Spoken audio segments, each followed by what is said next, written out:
This review was made possible by the support of my patrons. Patrons get early access to these reviews and also get their names in the credits, as well as access to a Mr. TARDIS Discord server. More details in the description.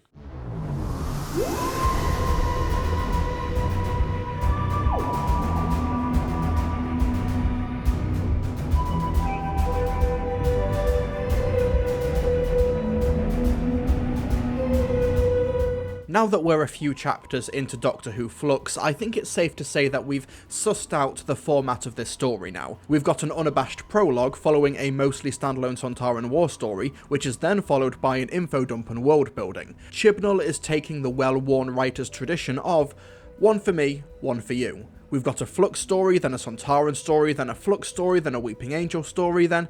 what's chapter 5 called?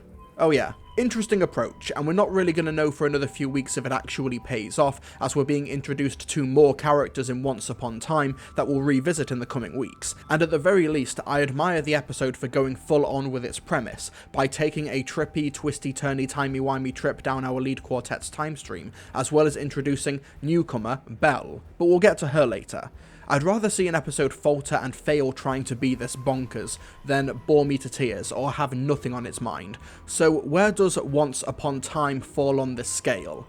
Honestly, I'm not even sure myself, and I've watched the episode 3 times now for this review. If I'm this confused and muddled about my thoughts on it, I do pray for the average viewer who tuned in last week for Scottish potatoes on horseback and have now been flung into possibly the most abstract episode since Listen in 2014.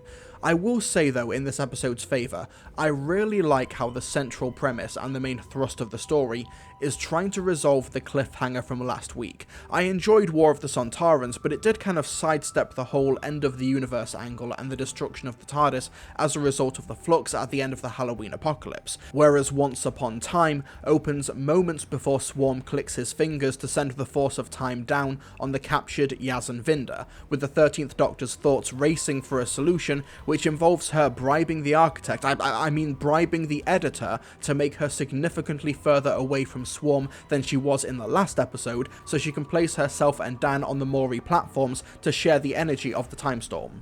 John Burroughs once said to me, "Leap and the net will appear."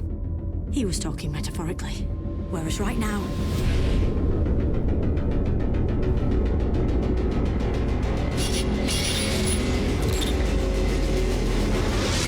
What happened last week? Have you all got amnesia? They just cheated us! This isn't fair! The rest of the episode then takes place in this moment, between the Doctor landing on the pedestal and then waking up presumably shortly afterwards next to Yaz, Dan and Vinder. It's a pretty bold narrative choice. Imagine if in between the Stolen Earth and Journey's End there was a whole side episode set in the 10th Doctor's mind palace about how he was going to get out of this regeneration. But what is the story of Once Upon Time? Well, from what I can gather, the 13th Doctor uses her quick thinking to partially absorb the energy of the time storm, which throws her back into her own time stream to the end of the beginning of her original conflict with the Swarm, and she's having an inner body experience as her fugitive incarnation, played by Jo Martin, is taking the Ravagers into custody with the help of the Division at the Temple of Atropos. Meanwhile, as the Doctor is trying to discover this hidden chapter of her past, Dan is thrown into his time stream where he feels guilty about leaving Diane behind. Yaz has been stalked in her time stream by a Weeping Angel, and Vinder, whether he likes it or not, is going to revisit the sequence of events that caused him to wind up on Outpost Rose. Now, I don't think there's an easy way for me to format this review, so I'll just go over the strands which I don't think worked, the ones that I'm indifferent to, and then the ones I do think worked. We'll go from the bottom to the top in terms of subjective quality, and the fact that there are enough of these strands that I'm able to do that is probably part of the problem, but I digress. Now, let's talk about Yaz. Okay, so as instantly brilliant as Jodie Whittaker as a complaining police officer in uniform is... So I was like, have you seen what they're charging there? And they were like, no, we don't care. So I said, why would I buy them here for this price when the half price, 3 doors down? And she said, and she was so snotty, it's up to you, isn't it? And I said, yes, it is. And I've never stepped foot in that shop since.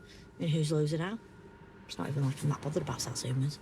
It's hard to escape the fact that this strand of the episode, revolving around Yaz, is entirely dedicated to getting the Weeping Angels back in the picture. Now, logistically, I can see why this was done. They appeared in the Halloween apocalypse, the Weeping Angels have always had a direct link to time as it's their food source, and having them appear means that they've already got the tie to Yaz for one to project itself into the TARDIS at the end for the cliffhanger. However, considering that all of the other plot strands revolve around some sort of guilt or regret or newfound knowledge, Yaz's feels like the odd one out, as it's a means to an end. Thankfully, Mandip Gill also stands in for other supporting characters throughout the other time streams, so she's never too far away. But as for Yaz herself as a character, it's an emotional dead end, which feels really disappointing considering that there is a lot of off-screen material that can be mined here. If we're going through Yaz's past, we can, I don't know, maybe return to the astonishingly well-realised scenes from Can You Hear Me, maybe the sequence of events that led up to her being on the roadside, or even if we want to look at something more recent, if we do want to leave that bit behind, how about how she left Hallamshire Police? Maybe she regrets the steady job with upward mobility now that she understands what travelling with the Doctor alone means. Or maybe we can get some scenes of her trying to push the Doctor into talking about what she's been through. We know that the Doctor hasn't told Yaz about what she learned in Series 12, so fleshing out the divides between the two could have been really effective, and you could still have the Weeping Angel there if necessary. Maybe Yaz is trying to talk to the Doctor, and the Angel is like over the Doctor's shoulder, like she's hallucinating it or something. Like I said, character-wise, it's a complete dead end, and narratively, it just serves to get the Weeping Angels back into Series 13. But let's talk about the Dan subplot, where he and Diane have some flirty banter in Liverpool before things get a bit dark and Passenger shows up to intimidate him. Now, it's nice to see this little romantic subplot get more development, but the tonal shift doesn't really land because, well, Dan doesn't know what happened to Diane at this point, and he doesn't even know that she's being held hostage in Passenger. We, as an audience, don't even know if there was a reason for Swarm and Azure to kidnap Diane, other than the fact that she is linked to Dan. Like, is that the only reason? It's a really vague through line, and because Dan hasn't even had a chance to feel any sort of guilt or sit with the knowledge that him not meeting up with her could have caused this to happen, it just doesn't land. It feels like this scene should have played out later in Dan's journey, or maybe the reveal of Passenger should have been at the end of War of the Sontarans so that Dan actually has a starting point to make this pivot in the flashbacks. Like, it's hard for him to feel guilty about Diane being in Passenger if he doesn't know where Diane is or what Passenger is. I will say though, I did really like the scenes of him in the tunnel with the laser gun wielding Joseph Williamson. This guy is a riot, and I think Steve Oram, who plays Williamson, is really leaning into the ludicrousy of the material. So where have you come from? Oh, Mason Street, clearly. Mason Street, Edge Hill. Well, of course, Edge Hill. Where else? That's right by where I live. Are we near there now? Oh, sir. Very far. Very, very far. I'd also rather the episode left what he was shooting at vague, because revealing it to be those strange time bug things, whatever, it just seeks to further throw another ingredient into the mix. You don't need them. So we've got Yaz, whose scenes in this episode are a dead end, and Dan's, which work only if you change the literal order of events. Let's talk about the middle ground here. The Doctor. So she's thrown back in time to the original siege of Atropos to stop the older Swarm, once again played by Matthew Needham, and Azure. Now, there are some parts here that really, really work. If you know my thoughts on Series 12, you'll know that I thought the Fugitive Doctor, as a character, was basically a non-entity. She spent most of her screen time either telling the Doctor to be quiet, or telling the Doctor in her mindscape what she already knew. That one question. The one thing he said that you didn't understand. The one thing who said? This is just your memory. I can't give you any new information. But but even jaded old me will admit that I did love seeing her reflection appear in that mirror, apparently done in camera as well, no CGI required. It's a great reveal, and I love how the Fugitive Doctor is her own character here, not necessarily mimicking what the 13th Doctor does, even though for these scenes they are just kind of swapping bodies. The Fugitive Doctor is as surprised as 13 is at the reflection, and while we do see the ensuing confrontation from the 13th Doctor's perspective, with the fugitive flickering in every so often, I do like how those flickers show a very different change in body language and delivery. Jodie Whittaker is not trying to do a Joe Martin impression, and she carries herself as 13 in these scenes. I'll admit though, I wish that they had played out this whole scene with Joe Martin, or maybe made it a 50-50 split. Joe Martin's status as an icon in this series is literally only down to her performance, not her character. So utilise those strengths. I also liked how the audience are drip-fed teasers about who the Doctor's fellow division members are. On my first viewing, I actually missed the dog line to Dan, like, completely, so when he showed up at the end with Carvanista's weapon to lock Swarm and Azure up, it was a really clever bit of storytelling there. So that leads us to ask, who are Vinder and Yaz representing? Lee and Gat? Interesting stuff, but while Carvanista's identity is well teased here, some of the dialogue here leaves much to be desired. Not just some more offhand stuff such as Dan mentioning before they storm the temple how they've got 11 nitros of reducer left. He then goes on to explain what the reducers do, as if his highly qualified and trained division team members don't already know? Did Carvanista bring weapons to this mission that his team knew nothing about? I've got about 11 nitros of reducer left. We use it when the doors go. Keeps us at normal speed but slows down the rest of the environment. We've got to make the most of it. Not only is this clunky as hell because he's giving this information to his team who must surely already know what the kit's for, but the fact that its apparent use never seems to change or impact anything in this episode renders it extremely out of place. Also, the audio navigation kicks in again. Ah, I'm being pulled away again. Dragged back to Atropos in the past. But it's not just these lines that I take issue with, it's the whole exposition dump from Swarm in the Temple. A concept such as space and time in conflict really needs much more than just a villainous monologue that's also taking place in a scene where passengers' utility is established and the audience's focus is probably more on the Doctor-Doctor switches. Really bad time and really bad place to drop something that seems so key to the overarching plot. Here we are, still engaged in the founding conflict. There is no greater battle than this. The battle between time and space, and time shall not lose. Time shall never surrender to space. No planetary mass, however sophisticated, can imprison the force of time.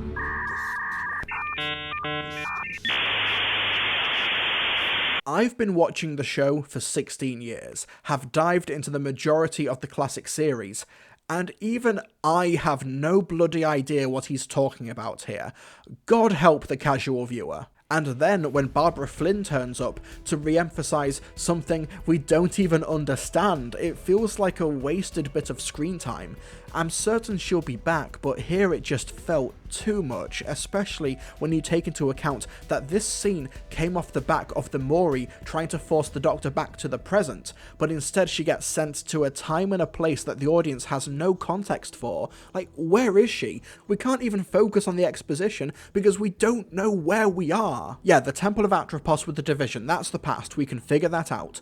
But here, with Orsok, the audience has nothing to work with here. This isn't how you craft an overarching mystery, like flat out. The only purpose this scene practically serves is to drop the idea that the Flux was made and the Doctor is responsible or behind it somehow. But you didn't need a whole new character and location to establish that. I'm being careful with my language here, because stuff like the Joseph Williamson prologue and the Claire scenes in the Halloween Apocalypse, that gives the series wiggle room for retroactive change or improvements. But with this Orsok scene, it's an open and shut case. It just shouldn't be here. We already have a character who can go into the Doctor's mind and relay exposition. We don't need another one in this episode with no other contextual clues. Also, this moment really bugged me. The Flux event was spatial, but it was possible it wouldn't be enough. The Ravagers, Swarm and Azure, are rare. Did you notice that? That really awkward cut when she mentioned their names? The Ravagers, Swarm and Azure, are rare. Some ADR work and editing trickery is trying really hard to make this episode coherent. The literal framework of this story is struggling to make sense of this mythology. However, I did appreciate the few moments where the Doctor's desperation really comes to the forefront. I talked in the Halloween Apocalypse how it appears that her fixation on the Division caused her to miss the impending death of the universe, and that's built upon here. I love her performance when she wakes up and Yaz is trying to comfort her and doesn't have a clue what the Doctor's worked up about. No! Pull me back! Pull me back! I want to go back in there! I have to get back in! Doctor, it's okay! It's not okay! Not for me! You don't understand anything! I had a chance while it was broken! Well, it's not now. The Mori, they're all back. And then, in one of my favourite moments of the episode, we'll find out who's behind the Flux and what it's got to do with me. Why would it have anything to do with you? Does everything have to be a discussion? Go on. In. That's such a great line and great delivery. I just wish that Yaz's subplot was able to build on that foundation, but nope, we needed weeping angels and nothing else. That subplot has nothing else on its mind. Still, in this narrative strand, I did like the concept of passenger, how it's not just a possessed hostage, but it's a carrier of hostages. It's a really cool concept, especially how it can allow Swarm to inflict mass death in a family-friendly show and still have it feel impactful. But that being said, I don't really accept the narrative shortcut of the Doctor saying to the Mori, wait a tick, just have 4 more Mori in the future. And the Mori are like, okay. We save my friends in the future by replicating what happened in the past. Same problem, same solution. Embed yourselves in the temple as you did before. The passenger is there. We need 4 of you to replace the burned out Mori. Let 4 be waiting. Was it that easy? The Doctor even mentions Passenger being there, but there's nothing visually in the story to communicate that Passenger in the future had a hand in returning the Mori. And where did those 4 other Mori come from? If they were able to have more of them come to the Temple of Atropos to fill out the pedestals, why didn't they just do it earlier? Like, time runs through them. When Yaz and Vinder arrived last episode, they saw before and after visions of broken Mori, so what's all that about? It's getting hard to differentiate between, oh, here are some teasers for later, and, yeah, don't think, just move on. That seems to be the episode's philosophy. Don't overthink it. Just move forward. But it's hard to accept that here, because it's giving us so much stuff that it wants us to pay attention to. It wants us to simultaneously remember details from Series 12, like the Division, the Fugitive Doctor, and details from the past few episodes, like Carvanista's weapon, but it also doesn't want us to pay attention and think. I'm not trying to ascribe a motive or thought process to Chris Chibnall, but what I'm saying is that it can't have it both ways, if that's what he's trying to do. Russell T Davies would often prioritise character beats and emotion over narrative consistency, and it would sometimes pay off. Moffat, on the other hand, would try and have his cake and eat it too, with stories like The Wedding of River Song, and while it didn't really work there, the audience still had the anchor of pre-established characters who have been around for whole seasons. You can understand the creative rationale behind it. Here, Chibnall is trying to make those anchors characters we've only just met, and putting them in very dense mythologies with mechanics and a whole new species that the audience aren't remotely privy to. We don't know anything about the Mori. That's not me being snarky. It's pretty much a fact. Yet the stakes of this episode are reliant on the audience having some understanding of how they function and their abilities. But, and this is where you may need to brace yourselves because this may blow your mind, there are some undercurrents in Once Upon Time that absolutely work against all odds, and it's probably not the ones you were expecting. That's Vinder and Belle. I'm back home. I came looking for you, but there's no home left. The Flux took that too.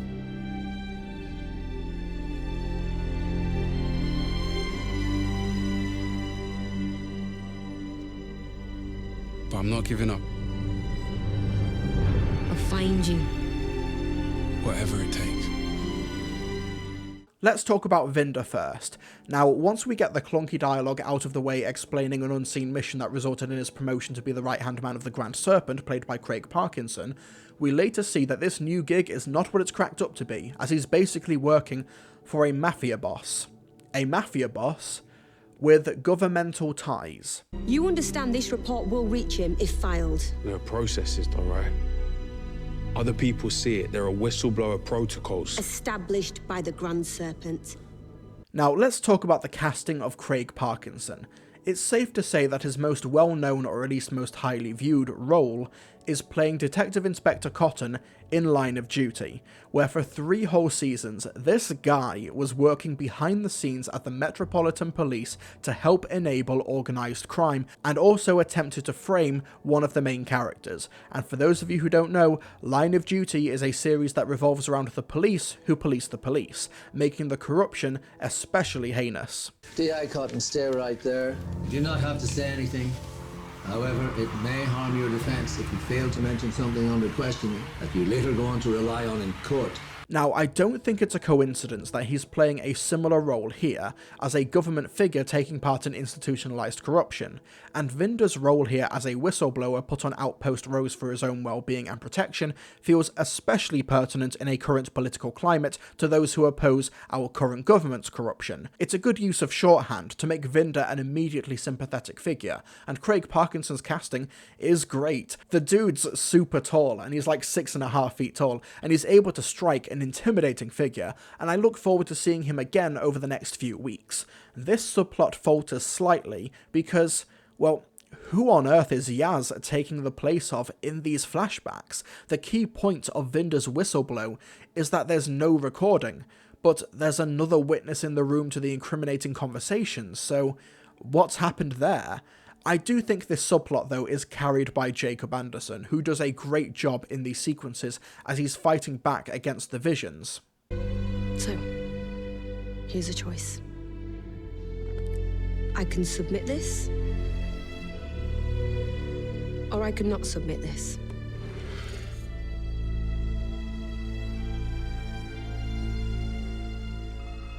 Don't make me relive this bit. Obviously, your mileage will vary, but that line really landed. And it turns out the person he was sending his initial message to on Outpost Rose and the person he's trying to track down is Belle.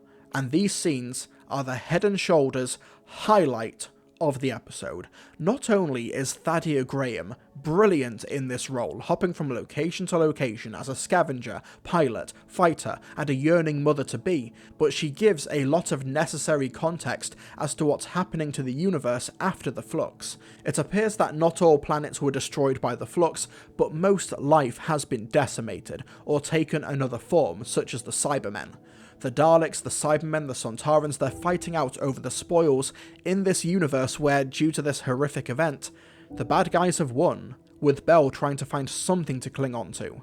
She finds other survivors who are killed instantly. Her only other in-person connection is with a Cyberman who can't even comprehend her mission, and all she has to cling to from Vinder is this goodbye message, with no knowledge as to why he's had to disappear, and wondering if he still looks the same after their time apart. You know, we'll break it if we watch it too many more times.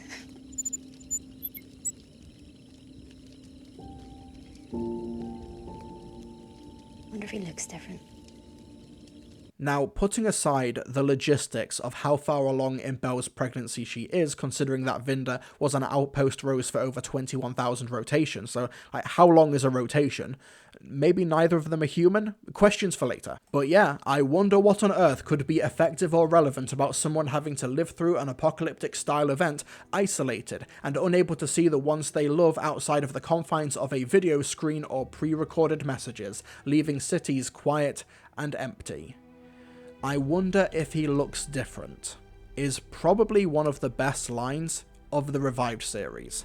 Having to spend long stretches of time away from people and then seeing them again and realizing just how different they appear, it's, oh boy.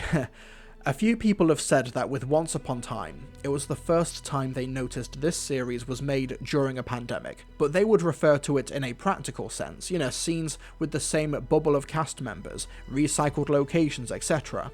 But for me, the idea that this series was made during a pandemic has taken on a whole different meaning.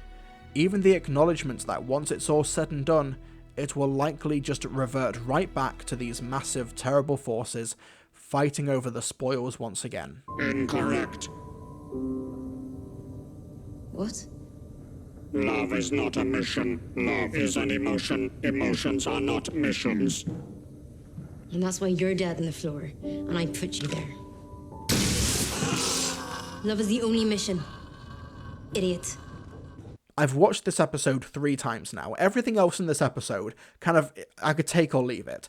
But every time, these scenes hit me like a train. Now, I can imagine some very, very silly people rolling their eyes at the interpretation that Doctor Who would take a current socio-political event and use it as a metaphor or try and indirectly depict it in an episode. But for those who have been paying attention, you'll realise that Doctor Who has been doing this for decades. Day of the Daleks depicted a version of the IRA while they were still around.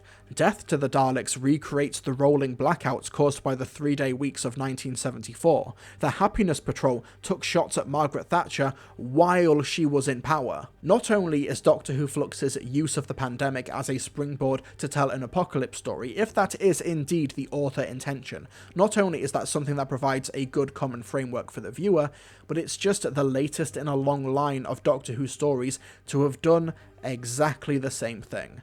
Heck, if you want to stretch the definition of topicality, the first Doctor and Dodo in the War Machines go to visit the newly built post office tower, but I digress. Oddly enough, in a story that spends so much of its time getting bogged down on wars between time and space, mysteries and hidden memories, or the tease of familiar future threats, what made Once Upon a Time feel so special when watching it was just the story of 2 spacefaring people trying to find each other at the end of the universe.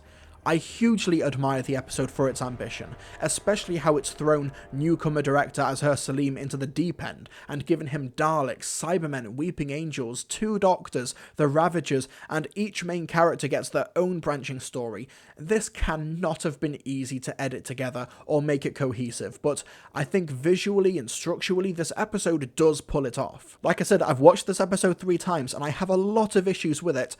I've never been bored by the episode. Its actual fundamental structure, like the nuts and bolts mechanics, are too strong for me to get bored by this episode. The issues I have are story-based, the fundamentals, not the brilliant work from the production team who pulled this off, including Sega Nakanola's ever-shifting score and cinematography from Phil Wood. It's a small moment, but I loved Vinder's reaction to the TARDIS, how the camera almost falls into the transition, and Vinder does not know that anything's wrong. It's great.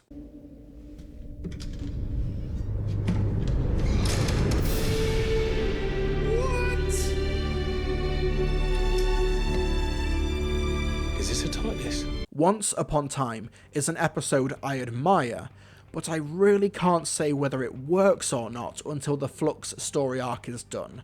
It might be a necessary low point in the series, or it could be the key puzzle piece. It's really hard to tell, but what I can say for sure right now is that it's a overly complex middle chapter that perhaps tried to bite off a bit more than it could chew. I say a bit, it bit off way more than it could chew. And due to the fact that so much of the emotional core of the story either bypasses most of the cast or is something to be resolved at a later date, might make it a chapter that gets skipped by fans upon rewatches once it's all said and done. I love newcomers like Thadia Graham and new director Azhar Salim, and there's some interesting groundwork being laid here with the Doctor and the Division and Vinder's subplot. It did really work for me, but the rest feels really clunky or disconnected from the current framework just entirely. I'm also worried that any character work for the Doctor, Dan and Vinder will have to be put on the back burner due to the nature of the next chapter, but we'll have to revisit this chapter properly at a later date, because in the meanwhile, an angel literally has the phone box, as a weeping angel sneaks on board the TARDIS through Yaz's phone and hijacks the vessel, leading us into next week. So join us next time, where we'll revisit Claire's storyline from the opener, discover what's happening to the citizens of Devon, and figure out what experiments are taking place in Village of the Angels. I'll see you next time. Come on, Theo, let's record the credits. We've got some patrons' names to shout out. Are you staying there, or you staying? Hey folks, thank you so much for watching my review of Doctor Who Flux Once Upon Time. Now the main thing to mention up top is that a week from today when I'm recording this, so a couple of days from after you'll be watching this video, I'll be doing a 12-hour charity livestream, the 1963 livestream, to raise £1,963 for the film and TV charity. It's going to be a full 12-hour day of Doctor Who live streaming. We're going to have some guests on, we're going to do some interviews, both pre-recorded and live. We're going to have some fun during that day, and I hope that we can raise our target goal for a good cause. So be sure to be there on Tuesday the 23rd of November for a 12-hour live stream. And the best way to be notified of when I do that live stream will be to subscribe. Make sure you're subscribed to the Mr. TARDIS YouTube channel to get updated on all of my upcoming videos, and be sure to hit that like button as well, because it really helps me out, and leave any comment down below. It really helps out. And also a massive help are my patrons, whose names you should be seeing scrolling down right about now, and I'd like to give a shout out to these particular patrons: Anne Neubauer, Andrew, Dean Jones, Andrew Blewett, Callum Baird, Daniel Davis, Dylan Whitaker, Flarbu, Flipmeister MK, Jeremy K. Duncan, Matthew Perry, Michael Serrano, Nate Harris, Palex, Raven Woods, The Brit Sniper, Toby Loxton, Zachary Taylor aka Mario Fanboy 15, Dan Morrison, Nathaniel Holden, Samuel Brooks, Zarby555, Aaron Carver, Adam Grattan, Evil Dalek 79, Finley Rude, George is Lost, Ginger Animator, Harvey Smith, Jack D. Evans, Joseph Adams, Joshua McDonough, Kian Hartley, Rebecca Hill, Ricky Temple, Ryan Duncan, Ryan Hindley, Samuel Whitaker, and Zach Conway. Thank you so much for helping to support the Mr. TARDIS channel through your patronage. My patrons get these reviews several days early, they get access to a Mr. TARDIS Discord server, and much more. So thanks once again to my patrons, thanks to you for watching this video, and I'll see you folks next time.